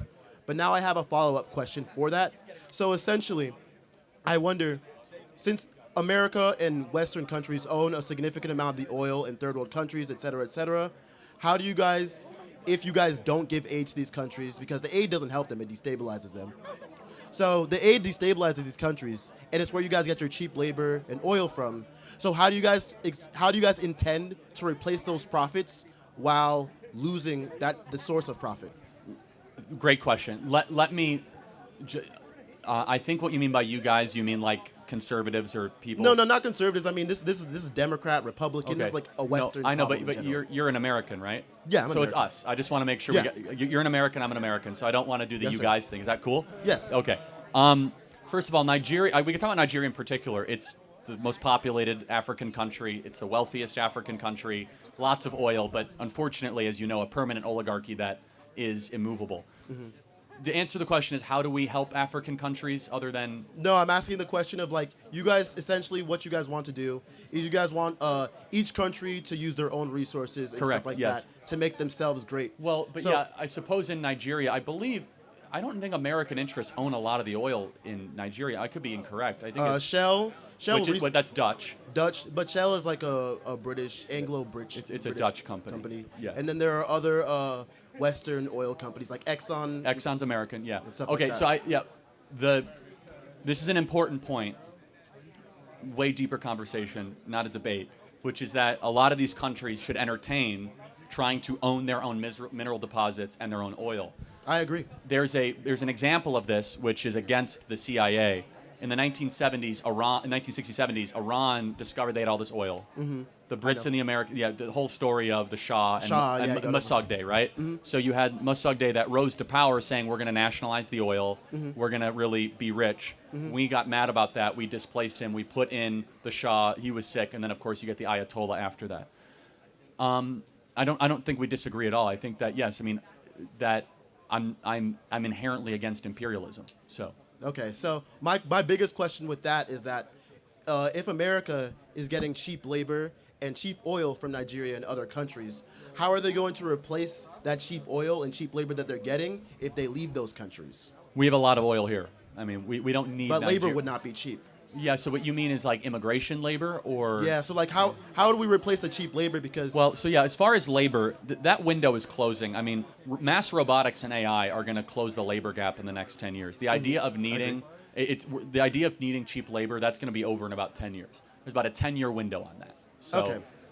And also, final point is I think the mass adoption of AI could make African countries very, very wealthy. Because Okay. if every single African youth has a smartphone with AI, they basically can have the same learning capacity of somebody in the Western world. It could theoretically, not that it will, close the learning gap between the third world and the first world. So thank you. God bless Wait, you. can I ask one more yes, question? I liked your Sorry. name, by the way. Yeah. Thank you. So like the last question to that is that according to the a British article written by The Guardian, about 70% of oil companies' money is made out of artificial scarcity just by the monopoly they have of the market. So how would oil companies in America be affected by Nigerian companies, Iranian companies entering the market? And would that create a condition for war? So is your plan impossible? I don't even know what's a plan. I'm just thinking about this out loud. It would probably actually, it would probably spike oil prices in the short term. I mean, and then it would probably, we don't know. It depends how much, it's supply and demand. So OPEC intentionally will monitor and manage the supply of how many barrels, which is largely driven by Saudi Arabia and Russia. Okay. Okay. Thank you. Appreciate it. Have a good day. You too, sir. Thank you. Next question. Yeah. Thanks. How's it going? Huge fan. Name's Eduardo. Really like what you're doing. So I want to ask you to do the hardest thing that you've probably ever had to do. Turn your brain off for a moment. Think like a Democrat, right?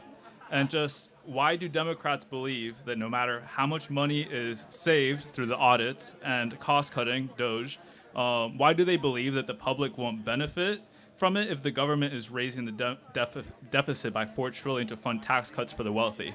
So why, like, when I watch the news, right, I really like to do the split screen of CNN on one side and Fox on the other, just to really see both sides. And I really don't understand how the left side of the screen can really come up with that narrative. So I'm wondering if you can help me out with that. It's because they believe in a big government worldview where that the bigger the government, the better. And we believe the bigger the government, the smaller the citizen. Mm-hmm. We need to shrink the size of government. This cutting spree that we're on agree with that 100%. Is phenomenal to restore liberty and freedom back to the people, not just in government bureaucrats. Yeah, for me personally, I'm from Puerto Rico, and I would love for Doge to do more work in Puerto Rico because I believe that the government there is very corrupt. The energy grid over there is absolutely horrible, so there's a lot of work that can be done in Puerto Rico. So I like what Doge is doing, and I think it should continue to do what they're doing. And even if there's tax cuts for the rich, there's a lot of savings right there in itself. Thank you, man. You want a hat? Yes, and if you could make me the best boyfriend in the world, could I get one for my girlfriend? All right, fine. Yeah, all right, good. Thank you. Is someone smoking weed right on top of us? It's terrible. Thank you. Thank you. All right, disagreements, guys. We'll go for a little bit longer. Yeah. How's it going, Mr. Kirk?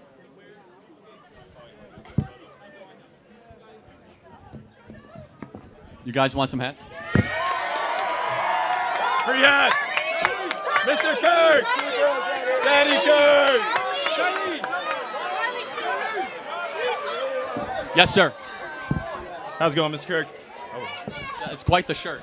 Thank you very much. I appreciate that. Actually, I had a discussion about your shirt, the Gulf of America. What exactly is your stance on that? I'm supportive, yeah. Supportive? Okay. So that's essentially like changing the name of a specific place, right? Correct, yeah. Is that globally recognized? Globally? Well, it depends what you mean by global. You mean by like the UN, or I suppose the world. Does the world see it as Gulf of America now? What do you mean by the world? Just like the world as a whole. Again, what do you mean by the world? I don't know what you mean by and it doesn't matter. We can call what our turf whatever we want. Okay, fair enough. Okay. So it's kind of like saying like we can decide what we call different things, essentially? The government can, of course, yeah. The government? Okay. Would it be appropriate if I called you Daddy Kirk? Is that? Next question, thank you. Okay, thank you. I appreciate it. Thanks for having me. He waited all day for that. It's really... Yes, sir. Yes, next question. You're the next one here. Yes. Here? Oh, sorry, Austin. Charlie. Usually I'm much better than that. Yes, second one was better. Yes, sir. Okay. All right. Well, first and foremost, yes, I disagree with you on a lot of stuff, but it is an honor to meet you. So, Charlie, should I just call you Charlie? Hi, nice to meet you. My name is Aaron, and usually I'm terrified of public speaking, but I decided to get out there and, hop into it anyways. Gee, I heard a lot, and you're great at arguing. I'm not going to deny that at all. But one thing that I wanted to ask about, I mean, I haven't heard anyone mention that yet, is for example, like the idea of like universal health care. Because, I mean, I've heard a lot of talk about the economy, but then we talk about healthcare, and you said yourself that we as college students, what are we doing? We're going into debt to take a bunch of classes, right? So, I feel like another real pain point for a lot of us, especially those of us who don't have private insurance or aren't qualified for Medicaid, is like healthcare coverage. I've seen a lot of countries around the world, our allies in the EU, for example, most of them practice some form of universal healthcare where our taxes go towards healthcare. That would effectively benefit all of the people who are paying into the tax system. So, I guess sort of what do you think on that? For or against it, why? We have some examples of it. We have Medicaid, which is health insurance for the poor. We have Medicaid, which is health insurance for the elderly. But universal health, there's two things. The single payer is one option, and we also have universal, where the government runs all the hospitals, where we have the VA. And that's a complete disaster in this country. The VA. Oh, yeah. VA. You agree. So that is universal health care. The VA is. Yeah. And so, I have several family members who are veterans, and the VA does not do them right. So we agree on that. So I don't know how deep you want to get into this. We don't have a ton of time. Okay. But look, our healthcare system is incredibly broken. We have this immovable hospital lobby. One thing we can all agree on is price transparency, that you should go into a hospital, and no different than going into a Home Depot or going into a McDonald's, there should be a list of prices of what everything actually costs, so that you don't go to the local ER and all of a sudden you get a bill for $9,000, because they had to go bandage a sprained ankle or something ridiculous or insane.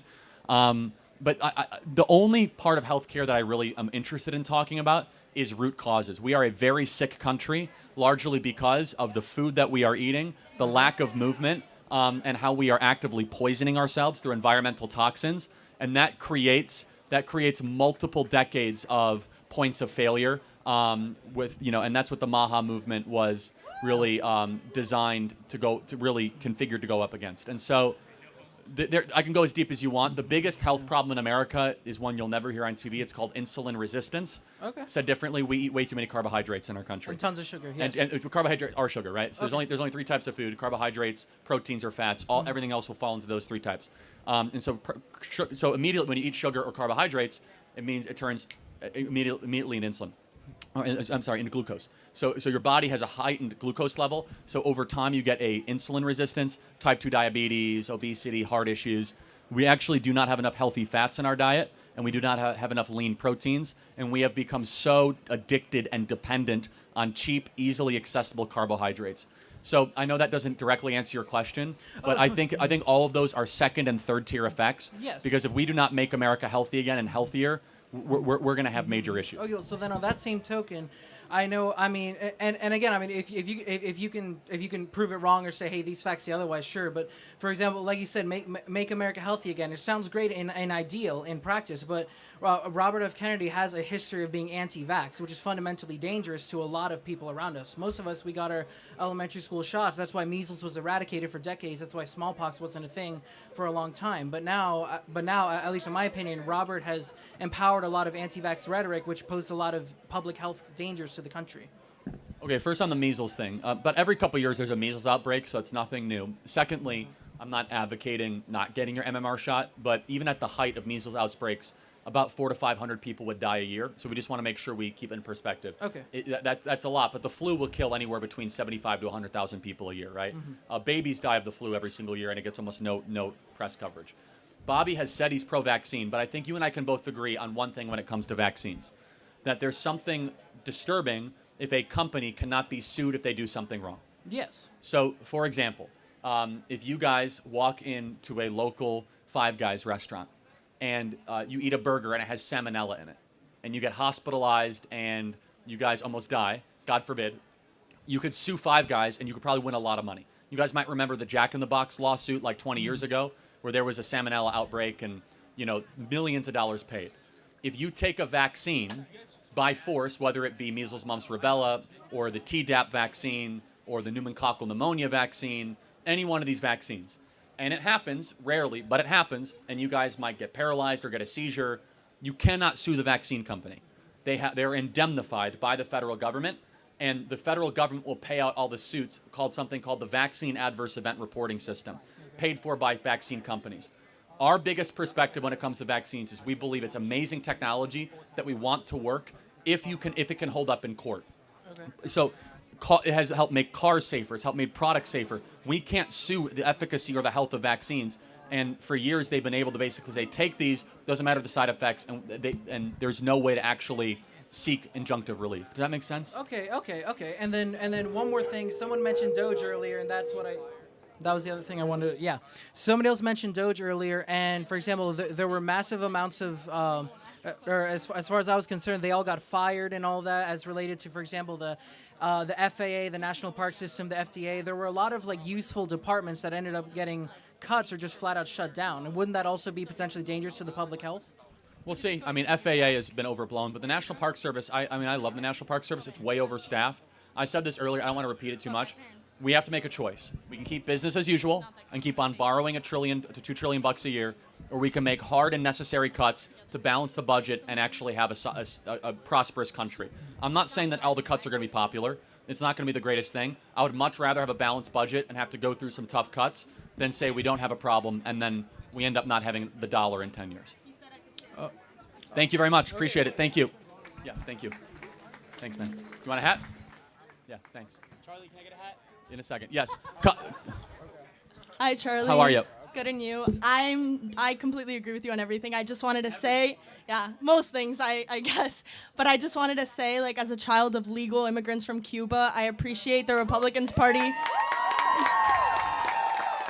I appreciate the Republicans Party their push against illegal immigration. And my parents came here with nothing, with 3 items of clothing, and they became fully financially independent after working hard, because that's what the American dream is. So I just really appreciate the party's push for that. That's it. Would you like a hat? God bless you. I love the Cubans. They're great people. Thank you. Thank you. Yes. You want me to sign your flag? Yes, please. All I right. just wanted to Is that say your thank question? you so much. I'm from Mexico. I came here. Talk in the mic. Oh, thank you so much. I just want to say thank you. My parents came from Mexico, and they fought, and all these people that are cutting in lines want to cry, but there's these people that have been waiting in line for years. I mean, years. And I did not cut in line. But I just want to say thank you so much. God bless you, and I'll sign your hat. Thank you. Your flag.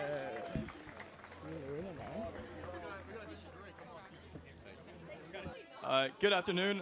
I like your shirt, and I don't disagree with most of the stuff you say, but one thing I do want to touch upon is doctors and their salaries, and like kind of how that plays in with insurance companies. Because like one argument that I've been witness to is doctors, first of all, they have a lot of debt when they go through school. They have like undergrad, medical school, residency. If they don't have a lot of support, that's a lot of incurred debt. And the only way to really pay that off is to have a high enough salary in which they can live like a normal life. Plus, they help the health. You know, like I've heard your thing about health. It's like, which I agree with, is a lot of it starts naturally with exercise, food, what you put in your body. But when you get to a point where you like injure your leg or something and you need a surgery, it's expensive, and it's kind of a game they play with insurance companies. I was wondering just kind of your take on that. Like, doctor salaries, should they be lowered or higher? 2 things. Well, the answer is depends. But so let me be more specific. American healthcare is broken, but not for acute issues. So there's 2 types of healthcare. There's chronic and there's acute healthcare.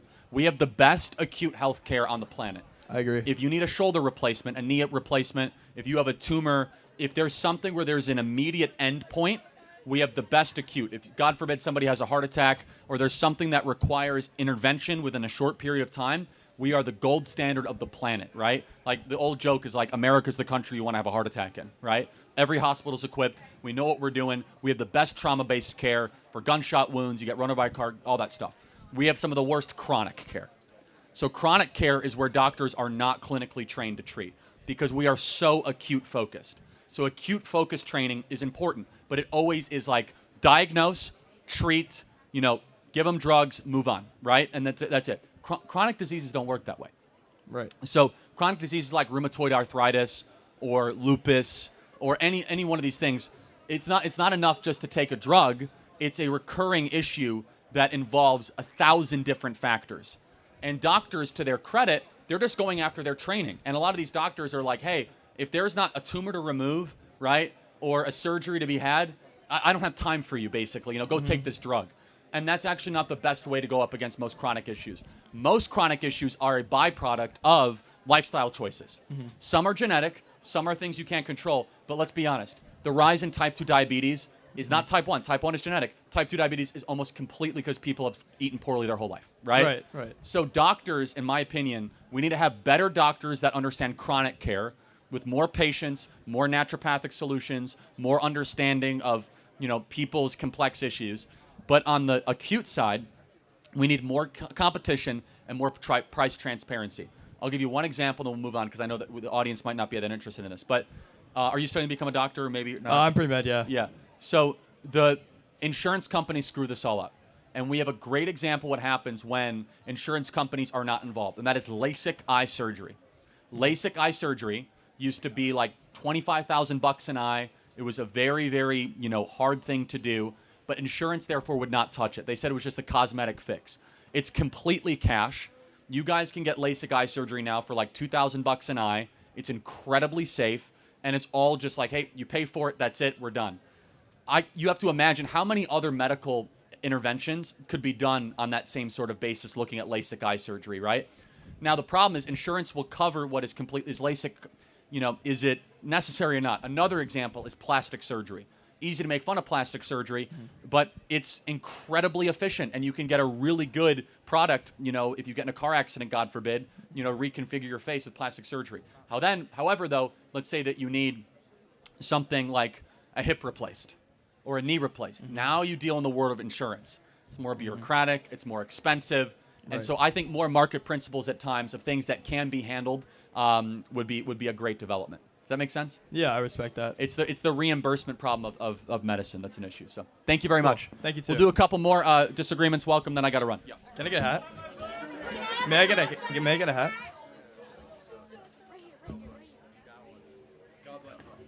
Yes, ma'am. Hi, my name's Jordan, and I'm from Highland Park, Illinois, which, as I'm sure you know, Did you go to Highland Park High School I or did. North Country Day? Okay, got it. Yeah. Which- North Shore Country Day, yeah. I'm sure you know is a very liberal Very liberal, area. yes. And I just wanted to say you've been a great inspiration to me. And my dad started a company. I just wanted to give you this. I promised thank him you. I would because Yes. he saw that you were coming, and he loves you. Thank you. Appreciate it. That's so sweet. Thank you. Oh, it's for those suffering from Trump derangement syndrome. It's a drug for that. Yeah, and it Thank has you. ashwagandha, so it actually does help It does calm work. people down. I love that. That Um, previous guy needs some of that. But yeah. Yeah, thank you. But yeah, thank you. God bless you. Thank you. All right, any disagreements, guys? We'll do one or two more. Yeah, come on. You like fossil fuels. I like you then. Yeah, fossil fuels make our life great. But Charlie, I would like to ask you about tariffs because your organization supposedly is limited government and for free markets, but economists overwhelmingly agree that tariffs cause economic destruction, and they're just good. All else on constant, you put tariffs on, they make output fall, or less than it otherwise would be. So I would like for you to have a more principled position on tariffs and criticize Donald Trump for his tariffs. Well, I'm super pro-tariff, so why would I criticize it? Because they make us poor. Okay, so let's play that out. If that is correct, how did China get so rich? Well, China has they liberalized their economy. They got a stock market. You are not allowed to import American goods in China. How are they so rich? Because they have developed capital. They're not liberalized. So how'd they get so rich? They've become more economically free. So over the last 30 years, they made an incredible transformation. So why can't we do the same? We're economically free with tariffs. So Okay, So China became a world superpower. They went from $1 trillion GDP to $35 trillion with tariffs. They're a little less than 35 trillion. 30-ish, yeah. They're less than the United States right now. But adjusted for purchasing power, it's about 36 trillion. But no, I mean, just because China is making a mistake doesn't mean we should make the same mistake. But China would be richer if they didn't have tariffs. But let's first of all, number one, the optimal goal is not just to improve GDP or be rich. Of course. Number two, it's about worker well-being, middle class flourishing. Yes. Number three, can you point to times in American history where the middle class did great? Almost Yes. every time we had tariffs. Okay, but that's correlation, not causation. No, it is. That's, Well, no, hold on, but think no about it. economist agrees with you. You're wrong Hold about on, this. But I'm sorry. first of all, that's not true. Some agree, most do not agree. Yeah, But a lot of exactly. these economists are bought and paid for by the corporate class, and they've been wrong about almost everything the last couple of years. They're the ones that said Trump was going to wreck the economy, that Biden was the best president ever to come to the economy. So I reject a lot of the experts when it comes to this. But let's play this out. Okay. So we have had tariffs on the books, over 150 of them in the last 40 years. Can you name one of them? I don't know the tariff name. No, that's okay. So no, like what we tariffed. So for example, we tariffed pickup trucks. Did you know that? We tariff at 25% since the 1970s. Because I of know that, foreign makers of pickup trucks like Toyota or Honda, they make their pickup trucks here. What makes it different about America is we are the incumbent global superpower. Everyone wants to do business here. Everyone wants to come here. Everyone wants to invest here. Therefore, you say we're going to incentivize you to build factories here. A tariff is an incentive. And the number one rule of economics, and I would debate any economics professor on this, is that you use incentives to get what you want. And tariffs have been proven to raise wages and to encourage foreign investment. The highest per capita wages of America were in the 1950s and early 60s, when we had the most tariffs and the most protectionism of our economy. No, our wages are higher than they ever have been. This is just false. We're Well, richer but- than we ever have hold on, been. not- Industrial not, output not is relative to purchasing power. That is not correct. Yes, it is. Yes, we're richer than we ever have been. Well, This is totally true. I'll prove it to you. So in 1985, it took 36 weeks of work to provide for a family of 4. It now takes 60 weeks of work.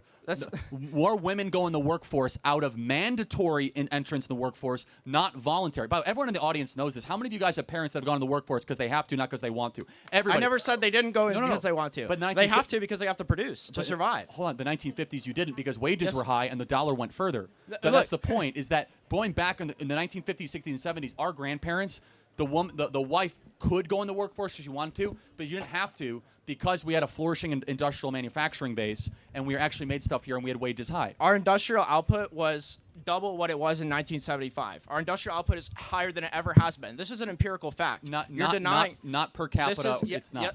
Look, it's higher than it ever has been. This is just a lie. It's not true. I want you to be intellectually honest. I'm but trying it's to not true. grasp how you could say something like The that. Wall Street Journal So- has published this. Everybody could look at this. Take Yeah, a look at the Wall Street Journal. They I mean, publish I industrial don't- output in America. I don't doubt you read it. I think you're completely misunderstanding what they're saying because there might be some truth to it because you seem well informed. No, I'm not. But I mean, just on an obvious basis, we all encounter more stuff that's made in China than America every day. We all know that. Why is that a problem? Okay, that's an interesting thing. I think there's something wrong with that. Why? Okay, you don't see anything wrong with that? I could prove it to you. No.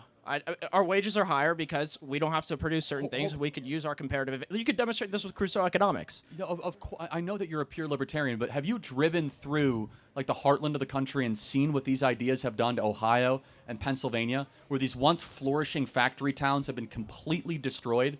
And in return, we got a bunch of cheap plastic that we don't treasure and we don't value to fill our garages with, while our own workers are out of work and they get addicted to opioids. The Trump movement was fueled as a signal to the ruling class that these trade deals actually made us poorer. That's not true.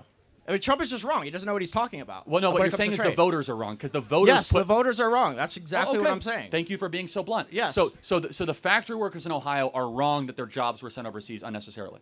Okay, so they're using land, labor, and capital to produce things that are more productive. That's why. That's Not, why so racism- this is what's important, Yeah. is that morality must also be interlaced with economics. We could, for example, should we go right now to driverless semi-trucks? I mean, that's for companies to decide. Hold on, no, but like, let's yeah. just say that more efficient, but 10 million people be out of work. It depends. Well, I think it's actually wrong to put 10 million people out of work yeah, immediately. but machines have always made us more productive. They Well, don't. They but always they- raise our wages. Hold on a because we second. become more productive. You Time keep out. talking over me. This is why you're only looking at this through an economics lens, and I look Yeah. through this in another lens. Okay.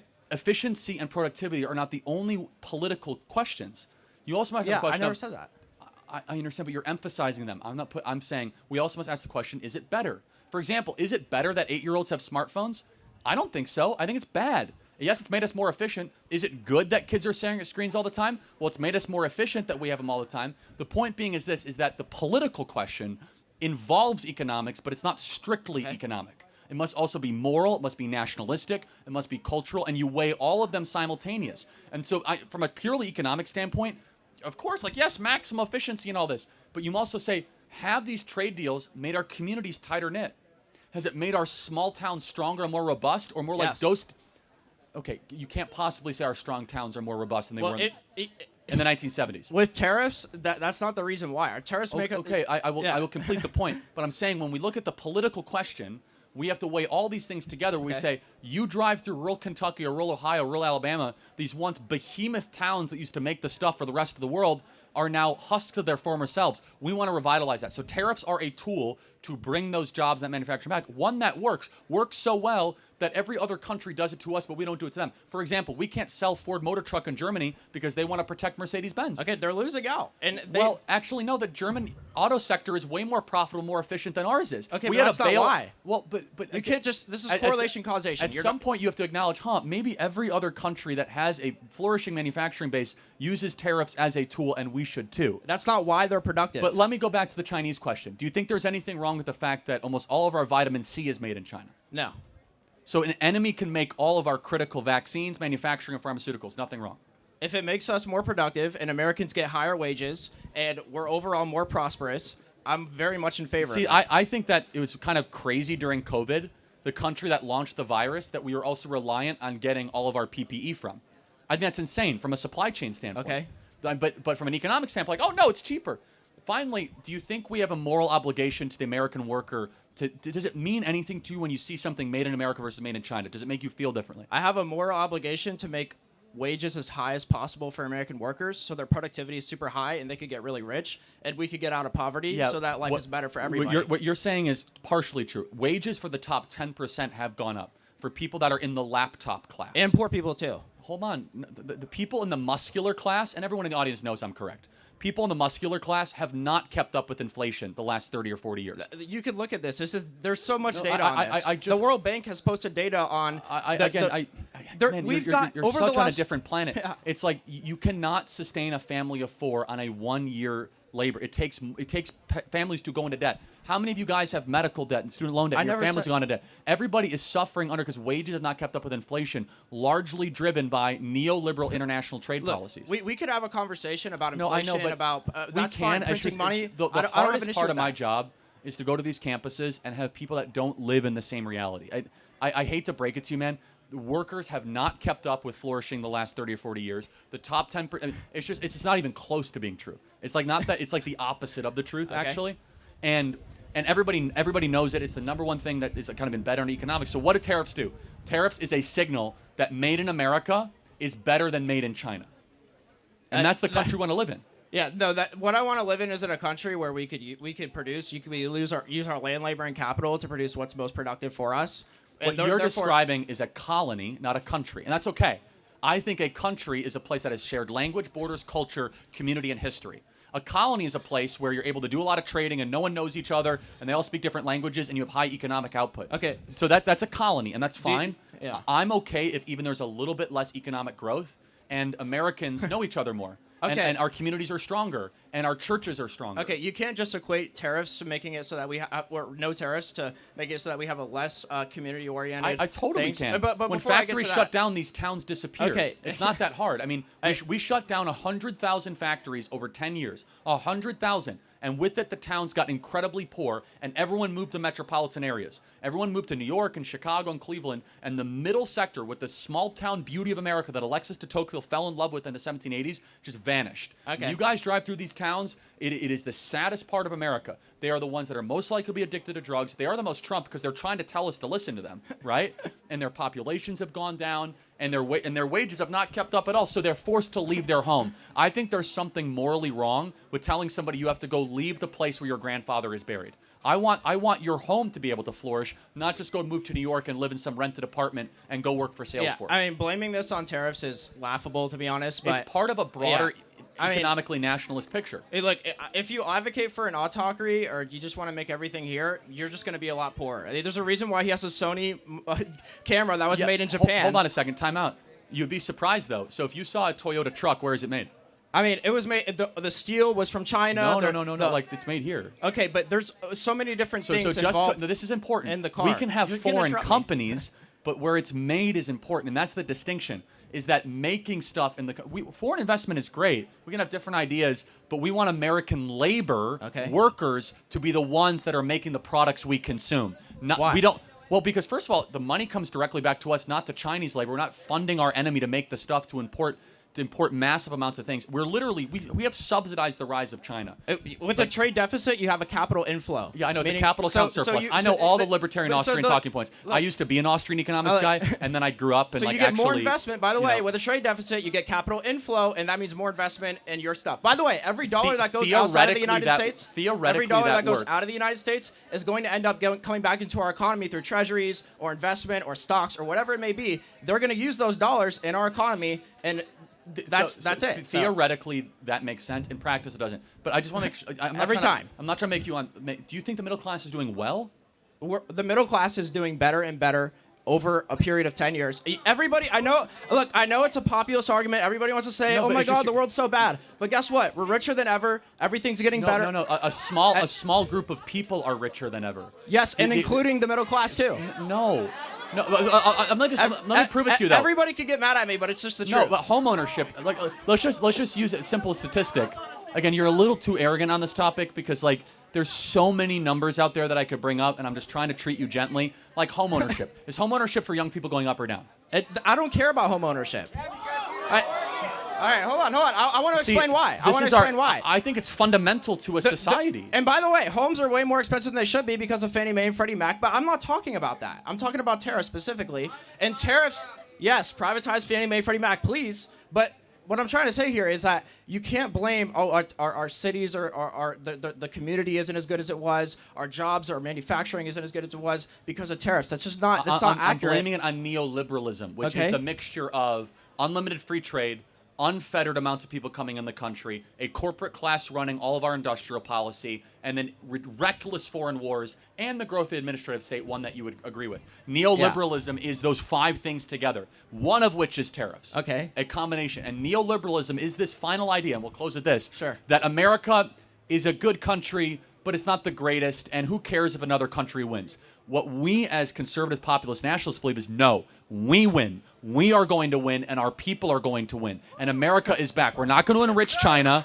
We're not, our adversaries no more, because a government is owned by the people, and not a small oligarchy or not an ideological abstraction. And we just have differences on that. Sure. Because I actually think it's wrong to say, and I'm not trying to pick on you, like when people don't own homes and you rent, I think that is a moral problem. I think you feel less significance in your own life when you go renting and you're not owning and building equity and you're not saying, I own this land. I think what makes the West beautiful is that we're not a bunch of Russian serfs and that we have, just like we're living in flats or apartments other people own. I think home ownership keeps governments in check. And you might disagree. I think the fact that property ownership is going down is one of the most alarming things happening to the middle class.